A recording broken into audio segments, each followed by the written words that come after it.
mentioned everything that Tesla is doing in regards to get less cost for themselves or for us. And you also mentioned that by 2030, 1/3 of the cars in the market will probably be Chinese. So what do you think the Chinese will bring to America? It's going to be a cheaper or a lower quality car to get on the price point that everybody be able to afford? What do you think is it that they're bringing for 2030? So I can tell you right now, because I've worked on a lot of the cars that are going to be coming in from China, these are not poor quality cars. I have one of the cars that we have at the office is a Chinese vehicle. It's not one of the ones that I worked on, but I worked with BYD, I worked with BJ, what's the name of their Beijing Automotive EV group.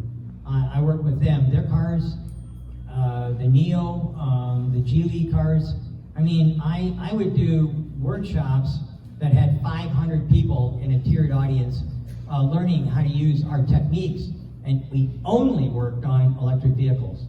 These guys have had a lot longer to work on electric vehicles than the guys here in North America or Europe. In fact, most of them poo-pooed the idea, the Europeans and the Americans poo-pooed the idea of having an electric vehicle. After all, we don't need it. Actually, it doesn't make us any money. That's kind of like what they looked at. All these other guys, they've been working their tails off with new chemistries that are less expensive, with new designs for products that are less expensive. Expense doesn't mean cheap.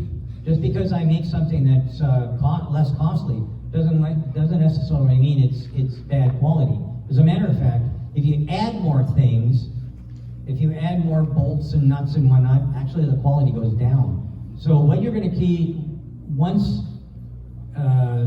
everybody figures out that, you know, if you don't let Chinese cars into the United States, you won't get lithium, you won't get cobalt, you won't get nickel, you won't get anything. You won't be, these battery plants, they may be done in 2 years, but if they can't get the raw materials, all the air is just a big warehouse full of a bunch of scrap metal, and that's a fact.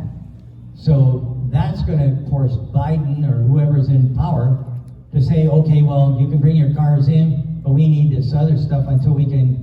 It's going to take 7 years. It takes 7 years from the time that the government says you can kill a lizard and dig here, till the time that you can get lithium. Okay, 7 years. That's fast too. That's Chinese fast. I don't know how long it'll take with some government inspector getting in the way of things. But I'm telling you what, we've painted ourselves into a corner. This isn't probably the most popular thing to say, but I think that there are two leaders in the world that have guaranteed EVs are going to take over everything. One is Biden. And what's the reason for that? He shut down the Keystone Project. Perfect. Now we can't get oil except from the guys in Saudi Arabia, and they are going to give us another oil shortage just like they gave in the 70s and early 80s. And two, Putin. What a guy. He shut down all the oil and gas to the guys in Europe and invaded a little dinky ass country that he had no business entering into. These two people will be remembered in history as the two most prominent leaders to make EVs happen. Hard to believe. Hard to believe.